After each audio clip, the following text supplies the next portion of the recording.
Em alusão ao Maio Laranja, campanha nacional de combate ao abuso e à exploração sexual de crianças e adolescentes, o Child Fund Brasil, uma organização que atua no desenvolvimento integral e na promoção e defesa dos direitos da criança e do adolescente, vai lançar uma pesquisa inédita sobre os fatores de vulnerabilidade de adolescentes brasileiros na internet.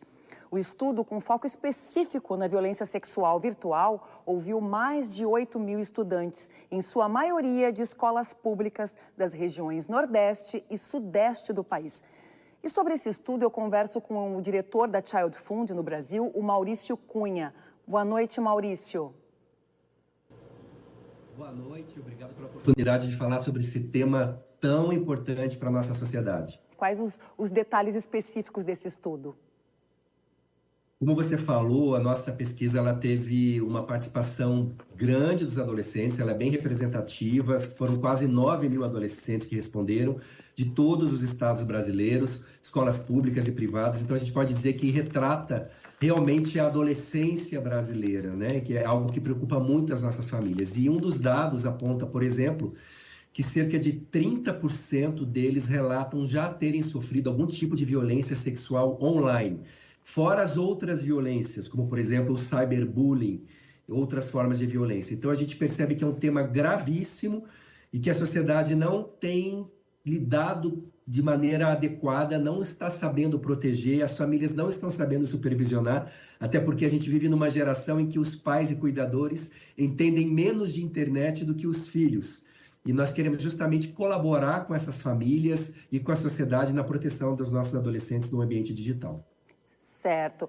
Mais alguma especificidade com relação ao perfil dessas crianças, a questões socioeconômicas? Quem mais que tu poderia destacar, Maurício, que é importante, né, a gente apresentar aqui hoje?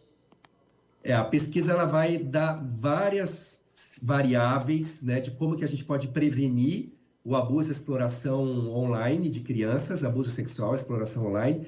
Por exemplo, crianças, adolescentes que têm menos diálogo com os pais estão muito mais propensos a sofrer algum tipo de violência. Determinados horários do dia também eles estão mais vulneráveis a esse tipo de violência, ataque de predadores no ambiente digital. Quanto maior o número de aplicativos, isso vai aumentando também exponencialmente a possibilidade de sofrerem algum tipo de violência ou de violação.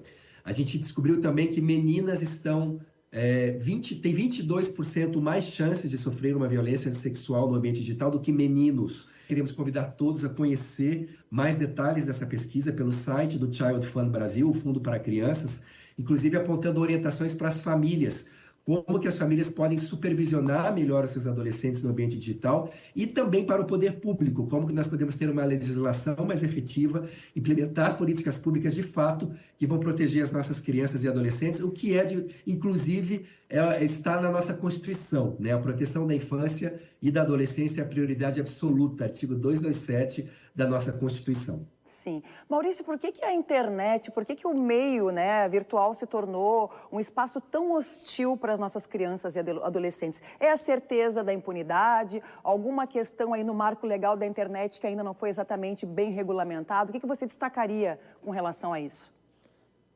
Excelente ponto, né? Quando a gente pensa na vida offline, vamos pensar 35 anos atrás, quando não tinha internet, um abusador, né? A gente chama até de predador de crianças, para satisfazer os seus desejos, ele precisava consumir material impresso, o que é crime. Então era muito mais difícil. A internet permite a livre circulação desses criminosos por perfis fake. Então o abuso sexual aumentou exponencialmente no ambiente digital, permitiu também que fossem criadas redes de pedofilia que fazem também comercializam, inclusive, essas fotos, esses vídeos. Isso virou um negócio, um business, infelizmente. Tem pessoas lucrando financeiramente com isso.